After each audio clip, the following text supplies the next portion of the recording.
안녕하세요. 가사 전문 변호사 김주미 변호사입니다. 제가 이혼 관련해서 상담을 많이 하면서 느끼는 게 있는데요. 배우자 몰래 다른 사람과 외도하는 경우가 굉장히 흔하다는 겁니다.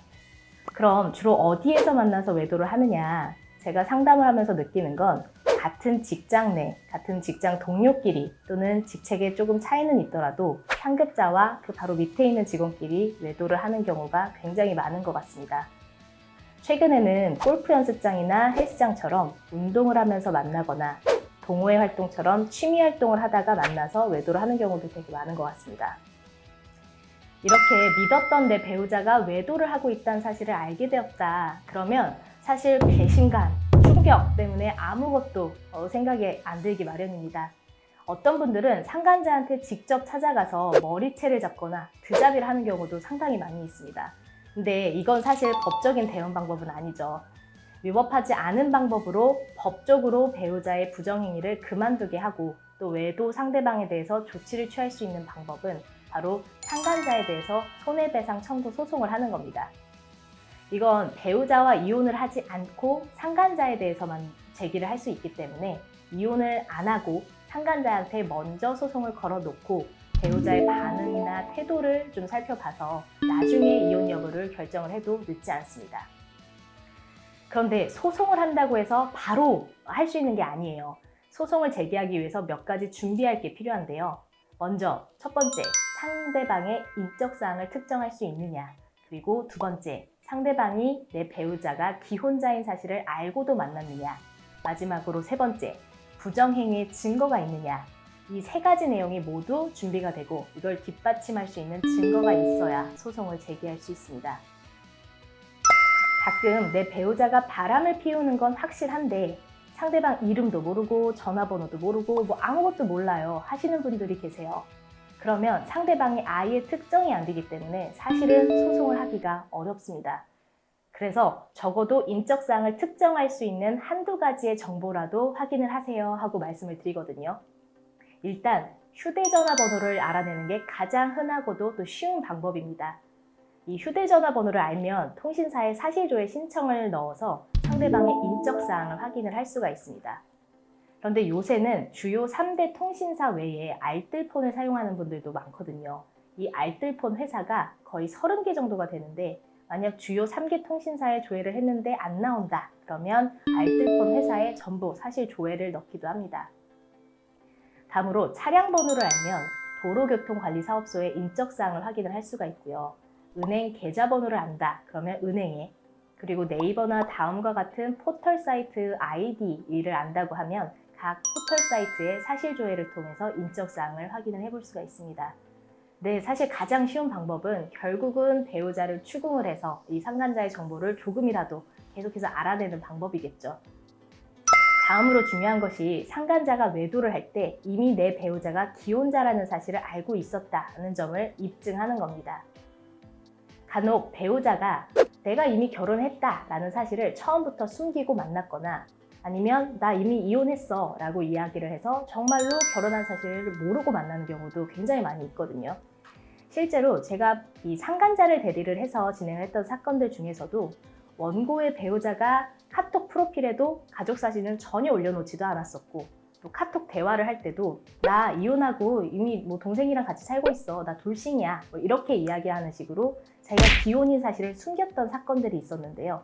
이런 경우에는 보통 기혼자임을 몰랐던 것으로 인정이 되어서 불법행위의 고의 과실이 없다고 봐서 손해배상을 아예 인정을 안 해주게 됩니다. 그러면 상간자 소송을 하는 쪽에서는 이걸 어떻게 입증을 해야 하느냐가 문제인데 보통 회사 동료 사이라거나 또 친구 사이라거나 또는 원래부터 잘 알고 지낸 지인 사이였다라고 하면 통상적으로 이미 그 배우자가 기혼자라는 사실을 주변 사람들이 대부분 다 알고 있을 것이기 때문에 또 주변 사람들의 진술을 확보를 해서 입증을 할 수가 있고요. 다음에 배우자의 카카오톡 프로필이나 SNS에 가족 사진을 올려놓은 게 있었다라고 하면 이걸 통해서도 상간자가 내 배우자가 기혼자라는 사실을 상식적으로 알 수 있었다라고 볼 수 있기 때문에 내 배우자의 SNS 자료들을 미리 확보를 해놓는 것도 굉장히 중요합니다. 이제 가장 중요한 것은 부정행위의 증거를 수집하는 일인데요. 분명히 내 배우자와 상간자가 문자를 주고받거나 통화를 했다 하는 사실은 내가 다 알고 있다 하더라도 이거를 이 상대방한테 증명하는 증거가 없다라고 하면 소송을 할 수가 없는 게 사실입니다. 판결을 내려주는 분은 결국은 판사님이기 때문에 판사님한테 배우자의 부정행위 사실을 객관적으로 입증하는 자료를 제출을 해야만 인정을 받을 수가 있는 거거든요. 소송을 제기하는 입장에서는 명백한 증거를 확보하기가 쉽지가 않아서 증거를 확보하고 이 소송을 준비하는 기간이 굉장히 오래 걸리는 경우가 있습니다. 가장 많이 활용하는 게 바로 배우자의 문자 내역, 그리고 카카오톡 내역을 확인하는 거고요. 그 외에도 배우자의 카드 사용 내역, 배우자의 차량 내에 설치되어 있는 블랙박스 영상, 그리고 핸드폰의 구글 타임라인 등을 통해서 부정행위 자료를 확보하는 방법이 있습니다. 그리고 배우자를 추궁을 해서 부정행위 사실을 인정하는 이 사실 확인서를 받아내는 방법도 있습니다.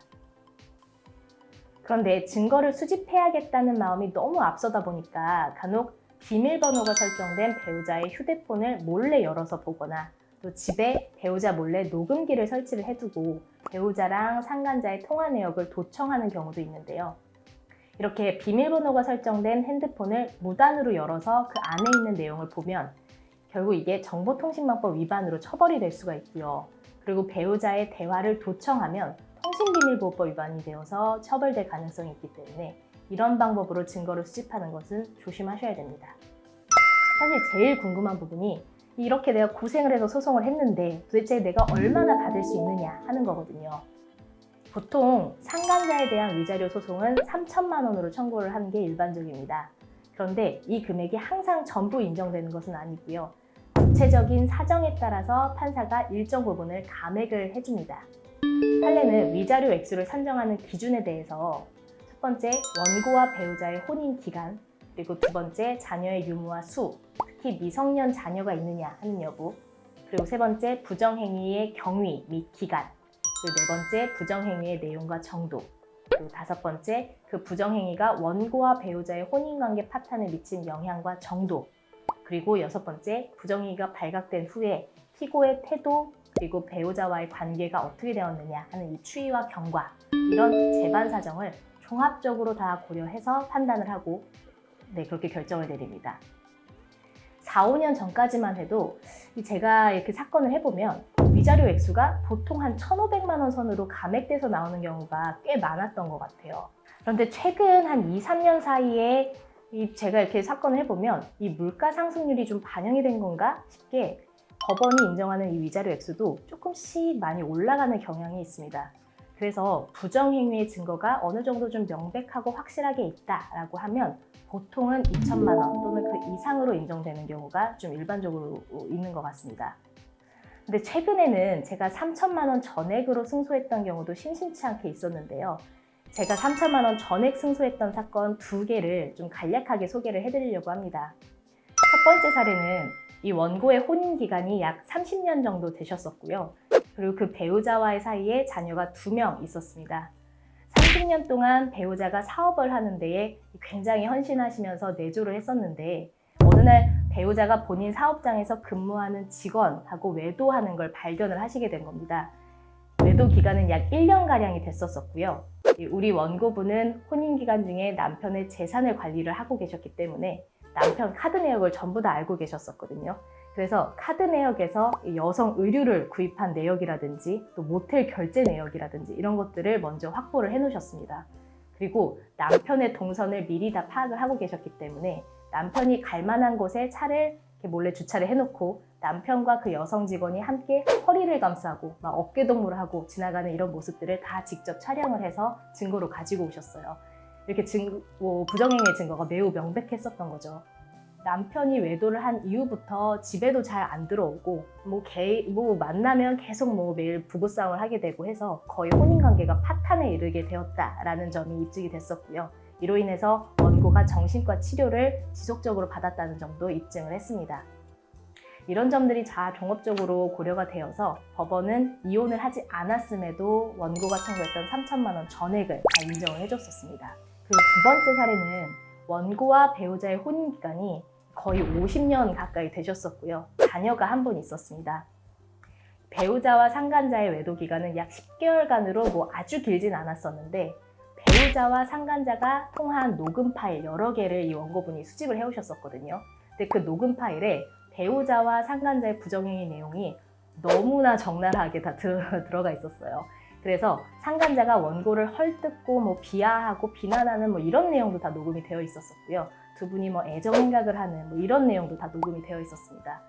그리고 뭐 부정행위 사실이 다 발각이 되고 난 후에도 상간자가 반성을 한다거나 뭐 사과하거나 뭐 이런 태도도 전혀 보이지 않았었고요. 이 배우자랑 계속 연락을 지속을 하면서 부정행위를 계속했던 사실도 있었습니다.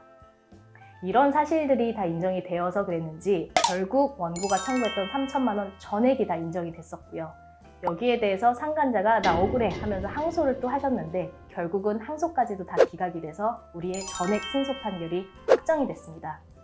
이런 상간자 소송은 보통 빠르면 4개월 안에 끝나기도 하고 또 늦어지면 한 8개월가량 시간이 걸리기도 합니다. 사실 배우자의 외도가 있으면 혼인관계를 계속해서 유지해 나가는 게 쉽지가 않습니다. 신뢰도 뭐 바닥이 나버리기 때문에 더 이상 관계를 유지를 한다는 게 쉽지가 않죠. 상간자 소송으로 얼마간의 금액을 배상을 받았더라도 이걸로 원고의 정신적 고통이 치유가 되기에는 사실 턱없이 부족한 게 사실입니다. 그렇지만 어쨌든 소송을 하게 되면 보통은 배우자와 상간자가 서로 관계를 단절하게 되는 경우도 좀 많고요. 그리고 내가 받은 고통의 아주 극히 일부라도 보전받는 효과가 있기 때문에 이런 일을 겪으시게 된다면 최대한 마음을 강하게 다잡으시고 현명하게 소송을 준비하시는 게 필요합니다. 오늘은 상간자 소송과 관련된 이야기 그리고 관련된 사례를 몇 가지 소개를 해드렸는데요. 앞으로 더 많은, 더 재미있는 다양한 사례를 소개를 해드릴 테니까요. 구독과 좋아요 꼭 부탁드릴게요.